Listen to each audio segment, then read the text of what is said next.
آپ نے سب سے اونچی چیز ہے. پہلی آیت کیا ہے؟ الرحمن. ایک آیت ہو گئی. رحمان کیا ہے؟ اللہ کا نام ہے. کبھی آپ نے غور کیا اللہ کے ناموں میں سب سے پیارا نام کون سا ہوگا؟ رحمان. کیوں؟ اس کا مادہ کیا ہے؟ رحمت. ہمیں سب سے بڑھ کر جس چیز کی ضرورت ہے وہ کیا ہے؟ رحمت خداوندی. نام اچھی طرح سن لیجئے اس حضور کے قول کو. حضور فرماتے کوئی شخص جنت میں مجرد اپنے عمل کی بنیاد پر داخل نہیں ہو سکے گا جب تک کہ رحمت خداوندی دستگیری نہ کرے. کسی صحابی نے بڑی ہمت اور جرأت کا ثبوت دیا کہ پوچھ لیا کیا حضور آپ بھی؟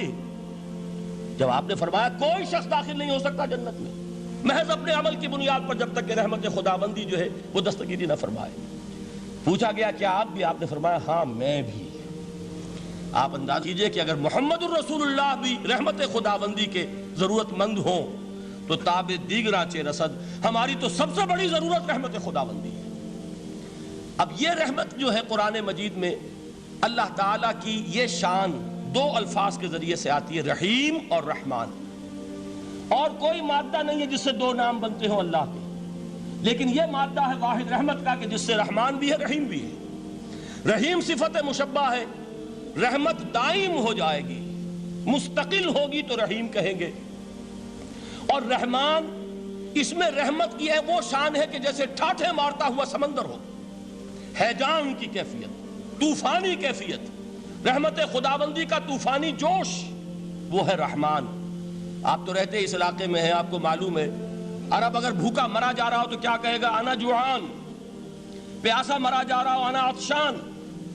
بہت غضبناک ہوگا غضبان. غضبان آصفہ قرآن میں آیا ہے، بہت غضبناک. رحمان جس کی رحمت جو ہے جوش میں ہے، ٹھاٹھے مارتے ہوئے سمندر کے مانند. تو یہ اللہ تعالیٰ کے ناموں میں سب سے پیارا نام. اب آگے چلیے. الرحمن علم القرآن. رحمان نے قرآن سکھایا. رحمت خداوندی کا سب سے بڑا مظہر، رحمان کی رحمانیت کا سب سے بڑا مظہر قرآن ہے. ان میں جو منطقی ربط ہے اس کو سمجھتے جائیے. اچھا آپ یہ سوچئے جو علم بھی انسان کو حاصل ہوا وہ کس نے دیا؟ اللہ نے. سائنس کا علم کس نے دیا؟ اللہ نے. علم آدم الاسماء کلہا. وہ علم الاسماء جو حضرت آدم کو دے دیا گیا تھا ازل میں، یہ اسی کا ظہور ہے، یہ اسی کی ایکسفولیشن ہے جو ہو رہی ہے اور ہوتی رہے گی ابھی.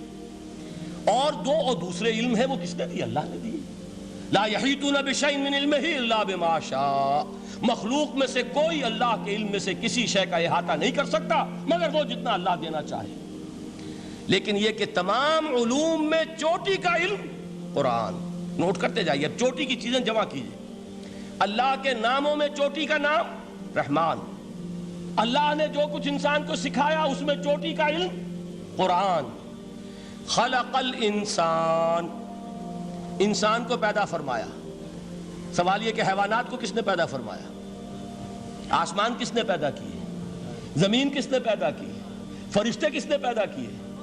کیا مطلب خلق الانسان؟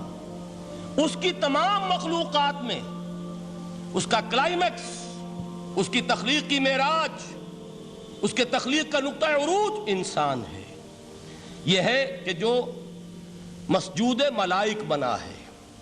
وَلَقَدْ كَرَّمْنَا بَنِي آدَمَ وَحَمَلْنَاهُمْ فِي الْبَرِّ وَالْبَحْرِ وَرَزَقْنَاهُمْ مِنَ الطَّيِّبَاتِ وَفَضَّلْنَاهُمْ عَلَى كَثِيرٍ مِّمَّنْ خَلَقْنَا تَفْضِيلًا. تو تخلیق میں سب سے اونچی تخلیق انسان کی. علموں میں سب سے اونچا علم قرآن کا. اللہ کے ناموں میں سب سے اونچا نام رحمان.